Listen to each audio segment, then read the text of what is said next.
मैं हूँ भगवान जगन्नाथ। मैं वही हूँ जो युगों युगों से पूरी नगरी में रथ पर सवार होकर चलता आ रहा हूँ। पर आज मैं तुम्हें अपने रहस्य का वो सत्य बताने आया हूँ जिसे केवल भाग्यशाली ही जान पाते हैं। लोग मुझे जगन्नाथ कहते हैं, पर क्या तुम जानते हो मैं कौन हूँ? मैं वही हूँ जो द्वारका में श्री कृष्ण था, वही जिसने अर्जुन को गीता सुनाई, वही जिसने राधा के प्रेम को साक्षात ईश्वरत्व में बदल दिया, वही जिसने अधर्म के सामने धर्म को विजयी बनाया।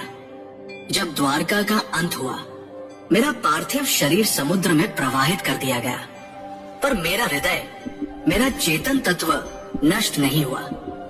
वह दिव्य ऊर्जा, वह ज्वलंत आत्मा समुद्र में एक दिव्य काष्ठ, पवित्र लकड़ी के रूप में प्रकट हुई और बहती हुई पुरी के तट पर आई। उसी समय राजा इंद्रद्युम्न ने मुझे स्वप्न में देखा। हे राजन, ये कोई साधारण लकड़ी नहीं, ये मेरा शरीर है, इससे मेरा विग्रह बनवाओ। राजा ने आदेश दिया। मूर्ति बनाने के लिए एक वृद्ध पुरुष प्रकट हुए। उन्होंने कहा, इन्हें गुप्त रूप से बनाऊंगा, कोई द्वार मत खोलना। वो कोई और नहीं, स्वयं विश्वकर्मा थे। जब मूर्तियां बन रही थी, रानी की चिंता बढ़ी। द्वार खुलवाया गया। मूर्तियां अधूरी थी। मेरे हाथ नहीं थे, मेरे चरण नहीं थे, पर तभी आकाशवाणी हुई, यही मेरा विराट रूप है, यही मेरा जगन्नाथ स्वरूप है, जहां मैं हर सीमा से परे हूं। जो मूर्ति नहीं, चेतना है, जो धर्म का रक्षक है। राजा ने मेरे उस दिव्य हृदय को मूर्ति में प्रतिष्ठित किया। वो हृदय जो श्री कृष्ण रूपी मेरी चेतना का केंद्र था, वो आज भी मेरी मूर्ति में वास करता है।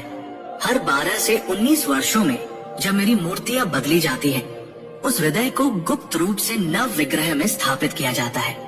कोई उसे देख नहीं सकता, कोई उसका वर्णन नहीं कर सकता, क्योंकि वो हृदय भौतिक नहीं, दिव्य है। मैं वही हूँ जो कृष्ण है, विष्णु है, और फिर भी सबसे परे है।